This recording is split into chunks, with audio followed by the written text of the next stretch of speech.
Alis na, alis na. Enough! Woo! Babe, sabihin mo kung mahal mo pa ako, ah. Doon kayo sa... O, ano na naman problema mo? Tinutopa ka na naman. Alam ko na to. Para mawala na yung katopakan mo, coffee date tayo. Game? Yee! Babe, busy ako ngayon. It's Saturday. Wrong timing ka. Eh, babe, dali na ipagpaliban mo muna yan. Sa linggo na doon kasi yung libing, eh. Ano? Anong libing? Kailan ka ba magyayaya ng coffee date na matino? Hey, pre. Oh, bakit? Alam mo ba na pamahiin ng mga matatanda na pag daw may burol, bumulong ka dun sa patay ng kahit anong hiling mo, matutupad daw lahat yun. Ay, we? Oh, sige nga, try nga. Ako muna. Wish ko sana magka-Ferrari ako, tapos 1 milyon, tapos mansion. Nice! Oh, ako naman. Wish ko sana mabuhay ka. Sira ka, gagi, ba't yun yung wish mo? Hindi naman kasi totoo yan. Nagpauto ka na naman, paniwala ka na naman. Oh, bitan mo yun! Uy, pre! Oh, ano na naman? Eto na nga, pre, ikikwento ko. Naniniwala ka ba sa mga pamahiin? Ba hindi ako papaloko sa mga ganyan, mga pang-uto-uto lang yung mga pamahiin na yan. Ay nako, pre, ngayon, kailangan mo nang maniwala. Bakit naman? Anong mangyayari kung hindi ako sumunod sa pamahiin na yan? Ay nako, pre, hindi mo na iitanong. Nung hindi ako sumunod dun sa pamahiin na yon, may nangyari sa aking masama. Ay oh, ano yun? Ano nangyari? Hindi ko kasi sinunod yung pamahiin na kapag nakabasag ka ng pinggan, wag na wag kang lilingon kasi tsak na may mangyayari sa yung masama. Na-experience ko, may nangyari talaga sa akin. Bawal lang talaga sabihin eh. Kaya, mas mabuting sundin mo na lang. Ayan, daya naman. Ba't hindi pwedeng sabihin? Pero sige.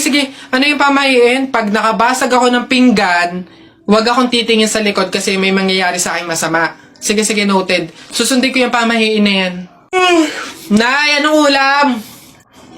Ay, nabasag ko yung pinggan. Huwag titingin sa likod, pamahiin yun. Masama yun, may mangyayari sa'yong masama. Huwag kang titingin. Teka lang. Paano kung inuuto lang ako nun? Paano kung hindi naman totoo yung mga pamahiin na yan? Diyos ko po, hindi ako papaniwala sa mga ganyan. Ay! Ano ka? Sorry po! Ikaw na bata ka, humanda ka talaga sa akin. Kasal ko pa yan, oh, tapos binasag mo lang? Ha? Pasok! Garote talaga yung aabutin mo sa akin! Pasok! Magtanda ka ngayong bata ka! Kaya pala bawal lumingon. May mangyayaring ang masama. Maglalayas ako, sakit-sakit ang palo nyo.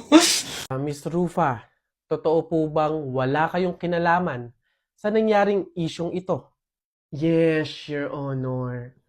I'm so honored, like an honor student. Yes. Okay. Ngayon, sige, sabihin mo kung ano yung kwento mo, ano yung side mo sa nangyaring isyong ito. Okay, Judge, ganito kasi yun. I am as well a victim. So please let me go. Ngayon, meron ba kayong gusto sabihin sa mga sumusuporta sa inyo, sa mga followers ninyo, sa mga fan ninyo? Yes. Hello everyone. Magna cum laude po ako. Hindi po magna nakaw. Yes. So please, I need your help. Hooray! Yun lang po. Okay, alright. Salamat po sa inyong time, Miss Rufa. You may go. Pwede na po kayong umalis. Ano ka ba? Hindi. Lola. Nay. Hello po. Jowa ko nga pala. Ay, yan na pala ang jowa mo. Marunong kaya yung magluto. Magligpit ng pinggan. Baka naman puro paganda lang yung nakuha mo. Oo nga, maglaba kaya at magkudkod ng inidoro. Kaya naman kaya. Marunong naman po ako pagdating sa mga gawaing bahay. Tanong ko lang din po, gagawin niyo po ba akong katulong dito?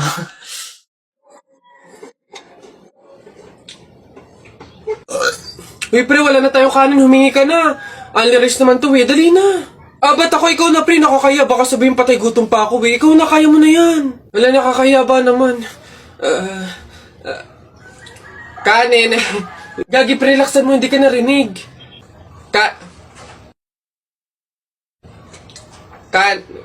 No, dali na. Wait na, nakakairit ka lang. Kuya, ayun. Kanin. Ay, nakakaya. Love, bilisan mo naman. Kanina ka pa dyan eh. Saglit na lang kasi. Patapos na oh. Madaling-madali. Di makahintay. Kung saglit lang yan, edi sana kanina ka patapos. 2 oras ka na dyan oh. Nagpapaganda ako para sa'yo oh. Tapos kapag pumangit, iiwan. Hindi naman gumaganda eh. Ayan, perfect! Ayun, di. Gagi, ang sasarap. Excited na ako kumain. Ano unahin ko kaya dyan? Ayun ko yung chicken, tsaka Ox na! Yes, kain na! Oh, hoy! Ano ba? Teka lang, video pa nga, oh. Love, gutom na ako. Love, dyan ka lang, ha? Bibili lang ako ng bulak. Saglit lang to. Love, bilisan mo, ha? Tsaka kung ano yung kailangan mo, yun lang yung bibilin mo. Love, tara na. Tagal mo naman, Oh! Akala ko ba bulak lang yung bibilin mo? Bakit parang buong store na? Kasi naman yung mga sales lady doon yung pinutol ako eh.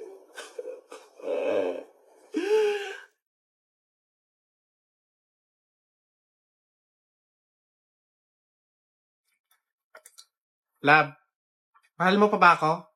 Ha? Pinagsasabi mo?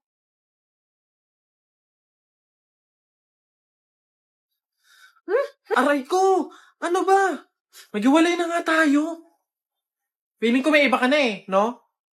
Ano ba nangyayari sa'yo? Naiinis ako sa mukha mo, doon ka nga muna. Isip naman. Teka nga, may regla ka ba? Oo, meron. Bakit? O ayan. Tumigil ka nga sa kahibangan mo. May regla ka lang, huwag mo ko idamay. Excuse me po, magtatanong lang po, mawalang galang na. Wala po kasi kaming chicken oil dun sa table namin. Hihingi lang po sana ako. Ha? Chicken oil? Bakit? Dahil buto-buto na yung manok mo. Para saan? Para yun naman yung ulamin mo ng ulamin kapag bubulos ka na ng madaming kanin. Alam ko na yung mga strategy yung ganyan. Kapag nga naman naubos yung manok na dapat tinipid nyo, ang pupunteryahin nyo naman yung chicken oil namin. Kasi nga naman masarap yung chicken oil namin, pwede nga namang ulamin yun. Dahilan para mapakinabangan nyo yung only rice. Alam ko na yan, wala na kayong mauuto dito. Visit? Akala nyo, banu-banu ako, no? Akala nyo, hindi ko malalaman yung iba pang mga strategy nyo. Hindi po to chicken oil. Wala po tong lasa. Ay, wow! Ikaw pa tong nag-inarte. Alam mo, kulang pa nga yan eh. Asin. Budburan mo ng asin para magkalasa. Chicken oil. Wala na, ubos na. Buti naman anak, makakalipat na tayo ng bahay. Ay, so nga na, buti na lang makakalipat na tayo sa mas maayos na bahay. Pero may tanong ako, bakit ang daming sasabi na pamahiin daw kapag daw lilipat ng bahay at paalis na, wag na daw lilingon dun sa bahay na yun kasi may mangyayari daw masama? Bakit kaya? Nak, bakit mo ba natanong? Nay, gusto ko sanang lumingon para masulyapan yung bahay natin. Syempre, tagal na din naman natin tumira dyan, kaya napamahal na rin tayo. Bago man lang tayo umalis sana na masulyapan ulit kahit saglit.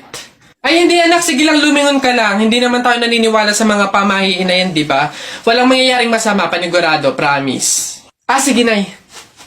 Ay! Hoy, kayong dalawa. Ay! Ano? Ganon-ganon na lang yun? Aalis na kayo agad, ha? Hindi nyo pa nga tapos bayaran yung upa sa bahay eh. Pati yung ilaw at tubig, hindi nyo pa tapos bayaran. Tapos aalis lang kayo, ha? 10 yung pinapakain kong anak, tapos yung asawa ko ay batugan pa, tapos aalis kayo, hindi kayo magbabayad. Ang kakapal na mukha nyong lahat. Hindi ako papayag. Balik! Uwi! Uwi! Hoy, Jepoy! Bakit? Alam mo, sabi sa akin ni Christian kahapon, takting yun, niyayabang ka ata nun eh. Ikaw daw yung kumuha ng mga itlog ng manok, tapos pinagbabato mo daw. Papayag ka nun, tapos sabi sa akin nung isang araw, ikaw daw yung nagsulat ng bototoy dun sa kotse ni Kuya Eman. Papayag ka nun? Kung ako hindi ako papayag dun, sasapakin ko talaga yun. Sinabi niya yun? Nasaan yun? Panapok talaga sa akin yun. Ayun, Jepoy, niyayabaan ka pa na nung isang araw pa yan eh. Kung ako sa'yo, talaga sasapain ko yan. Yabang-yabang niyan sa'yo eh. Hoy, Christian. Bakit? Ano yung pinagsasabi mo, ha? Isang itlog lang naman yung kinuha ko, ha? Tapos yung pototoy dun sa kotse ni Kuya Eman, inutos mo lang naman sa akin yun, ha? Yung yabang mo, ano yung pinagsasabi mo dyan? Ikaw nga umihi ka nga nang naglalakad eh. Tapos pinagbabato mo yung mga bubong dun eh. Yabang neto. Di ko naman sinabi yun. Sinungaling, kakaila ka pa. Sabi mo sa akin nung isang araw, ang asim-asim ni Jepoy, hindi pa nga naliligo, sabi mo. Dahilan-dahilan ka pa dyan, panapok na lang. Hindi ko naman talaga sinabi yun. Ba't ayayabang nyo, porque dalawa kayo? Hindi ko naman talaga sinabi yun. Ang yayabang nyo, susumbong kayo. Huy, ang saya siguro pag naging superhero ka, takte, pag talaga ako nagkaroon ng kapangyarihan, pipiliin ko talaga yung nalipad ako para pupunta ako sa iba't ibang bansa.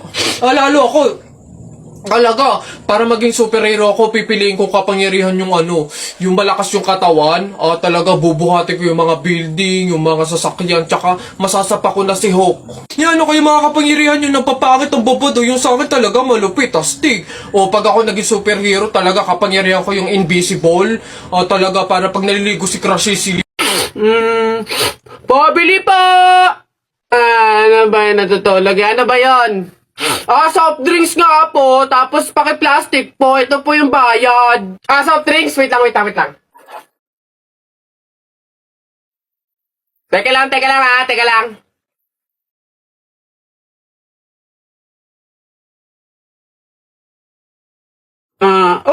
Ba't mo binabawasan yung soft drinks ko? Susubo ko na kay nanay. Hindi, joke lang yun. Ito na.